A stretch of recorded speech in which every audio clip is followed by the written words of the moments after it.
Boa noite para todo mundo. Eu queria agradecer muito ao convite. Eu sou do AHA. Também estou envolvido com o projeto Eco 5, que trabalha com educação dentro de obra.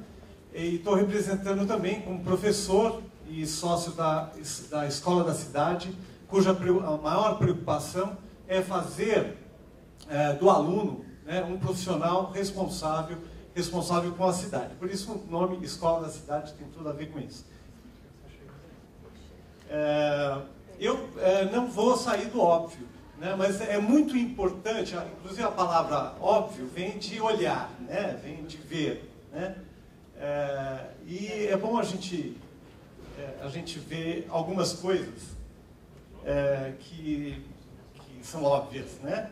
Então, a primeira coisa que eu andei pensando é fazer reflexões sobre o que existe hoje, né?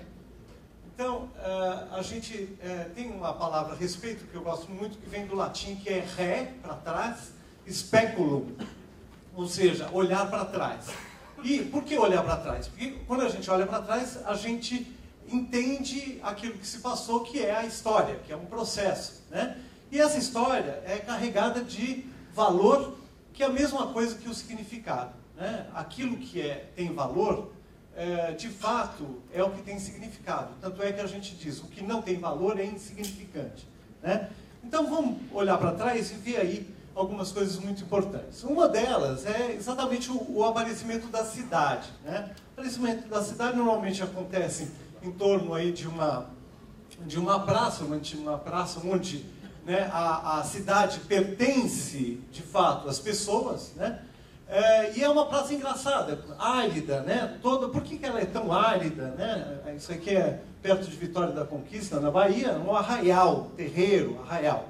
E por que ele é tão árido? Exatamente pelo fato de permitir que as pessoas se reúnam nesse espaço.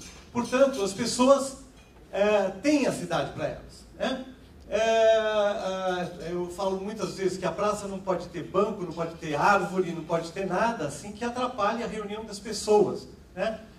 Aqui no Brasil a gente pegou o péssimo hábito de achar que praça é aquilo que é um pedaço de terra rodeado de ruas por todos os lados, que pode ter árvores, coreto, bancos, etc. Mas se vocês forem ver as principais praças do mundo, não tem nenhuma árvore. Pega a Praça de São Pedro, né, no Vaticano, pega a Praça de São Marcos, em Veneza, pega a Praça de Siena, né, ou mesmo a Praça Real em Madrid, aquela Praça Celestial da Paz na China. Vocês vão ver que são ambientes para que a população inteira vai ocupar. Mas com o desenvolvimento econômico e com o aparecimento do automóvel, não como meio de transporte, o automóvel não é essa a intenção do automóvel. A intenção do automóvel é fazer movimentar a economia. Quando se fabrica um automóvel, você também está mexendo com siderurgia, com equipamentos eletrônicos, com petróleo principalmente. Então esse modelo nos expulsou da cidade. Então vejam só, por exemplo, isso aqui, né? É de verdade, não é Photoshop. Isso aqui é uma foto real, né? Então vejam só, como é que, já pensou? Vejam a quantidade de passarelas que tem, né? Vejam como você pode atravessar de um lado para o outro. Enfim, esse modelo é um modelo que, inclusive, leva ao arquiteto um desespero muito grande. Porque quando você vai projetar, por exemplo, um shopping center, quase metade ou mais, tem alguns shoppings que mais da metade da área é dedicada aos automóveis, né?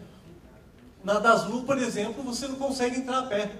Se você vai entrar a pé, te barram. Não pode entrar. O que é? Tá louco? Você tem que entrar com o seu carro ou de helicóptero. E aí, às vezes, a rua acaba sendo, né, também ocupada, né, pelas pessoas, até com figuras bizarras, que nem essas estátuas aí que estão espalhadas pelo mundo inteiro, né? Enfim, então, outro aspecto importante da cidade é a questão da periferia, né? A periferia autoconstruída, onde você ocupa todos os espaços, e aí é um verdadeiro desastre sob o ponto de vista da infraestrutura. Está todo mundo distante do ônibus, distante, né? Muitas vezes essas pessoas aqui, por incrível que pareça, têm carros, né? E a gente chama daqueles, pois é, daquele, né, o Fuscão, a Brasília e tal, né, que vão ocupando aí as ruas, né? A gente também vê essa situação muito desagradável, por exemplo, essa menininha aí tentando passar aí numa rua, numa suposta rua. Tem poste, hein, gente? Tem poste, ou seja, o poder público está aí, né? Mas veja o estado em que se encontra isso aí. Então, outro aspecto importante, olha que maravilha. Eu fico imaginando, no dia você estava com aquela crise de labirintite, vai sair de casa, nunca mais sai, né? E aí, a gente também tem essa coisa que a Renata estava falando, que é a calçada. A calçada também é chamada de passeio público, né? E ele é o limite entre o público e o privado. Vejam, se a gente vê enxergar o significado que tem o limite entre o público e o privado, a gente vai entender perfeitamente como é que são as relações, né, políticas, as relações dentro da cidade. Como é que o ser humano privado se relaciona com o público. Dessa maneira aí que vocês vão ver, né, a total invasão e desrespeito, né, do que acontece. Imagine andar nessa calçada, que maravilha, né? E assim por diante. E quando não tem aquela coisa, o carro é tão invasivo, né, ele é tão prejudicial, muitas vezes a pessoa não quer, tudo bem que essa rua é um pouquinho, né, ela tem uma certa declividade, mas o carro precisa entrar no plano, ele não pode entrar assim inclinado e depois fazer assim. Então gera essas verdadeiras armadilhas, né? Imagine uma pessoa idosa com uma certa dificuldade andando nessa calçada. Isso aí a gente vai ver mesmo em ruas planas. Tem gente que mesmo em ruas planas fazem esse tipo de coisa. Aqui foi muito engraçado. Isso aqui é em Osasco, num lugar que eu trabalhei, que veja, o cara simplesmente construiu a entrada da casa dele com essa escada no meio da calçada, na boa. Fora, aqui tem mais de 1 metro de degrau, né? Então, e aqui essa senhora, olha, né, essa moça aí, qual vai ser o destino dela se ela estiver um pouco distraída, né? Vejam só, aqui mesmo, quando a gente estava fazendo a galinhada, nós, né, tivemos quase um acidente com o Woody, que caiu quase dentro do bueiro, né, porque só por uma mera distração. Berrine, né? Berrine, não estou falando de...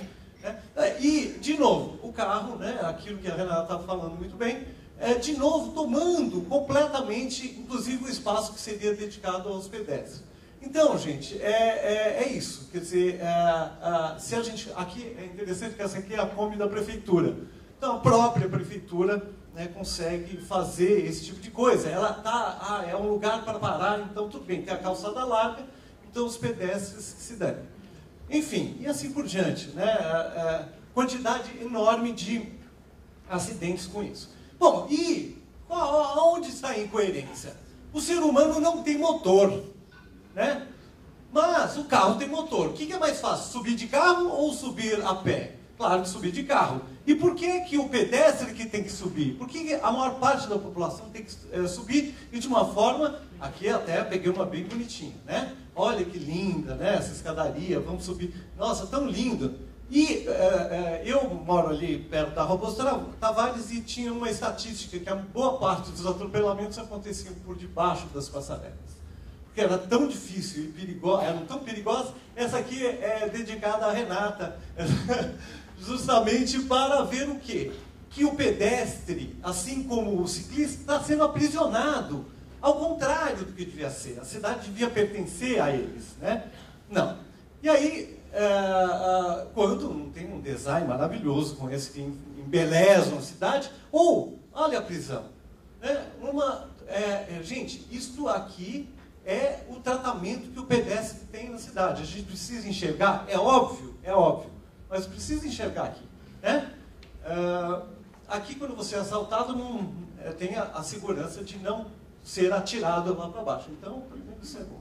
E aqui, eu vou mostrar isso aqui é um projeto que meu avô fez, foi uma proposta para Brasília, adensando, isso aí em 1950 e pedrada, mas qual era a proposta dele? Era separar exatamente o que estão fazendo hoje em Boston, algumas cidades inglesas, no Japão, que é separar o pedestre do carro, né? E aí você conseguir, de fato, esquecer que o carro existe. Só que, claro, que isso na década de 50, né, tinha aí um sonho, né, moderno. Mas isso aí é só para mostrar que esse assunto não é novo, isso está sendo pensado desde a década de 20, por incrível que pareça, mesmo com aqueles Ford de bigode. E aí, né, arquiteto tem que ser otimista, porque se o arquiteto não for otimista, é um desastre, a cidade vai para o brejo mesmo, né? Então, aqui são alguns arquitetos que são otimistas e eles devolvem o espaço público para a população de uma forma muito interessante. Não criar barreiras, nem as próprias construções são barreiras. Então, a cidade, por exemplo, tem um ginásio de esportes aí. E aqui eu posso fazer uma rampa por cima do ginásio. Opa! Aqui, passou. Vejam, outros edifícios. Enfim, a gente vai conseguindo ter uma certa permeabilidade espacial. Isso pode ser muito interessante, por exemplo, esse edifício aí que fica, né, depois debaixo de uma cobertura, né? Então, tem alguns arquitetos já pensando nessa história de como tornar a cidade mais acessível. E sem necessariamente brigar o tempo todo com o carro, né? Mas aí são algumas propostas, algumas já estão sendo construídas, né? Ou seja, tentar devolver aí a cidade às pessoas. E nessa briga que a gente está e nessa briga que a gente vai continuar. Queria agradecer a todo mundo.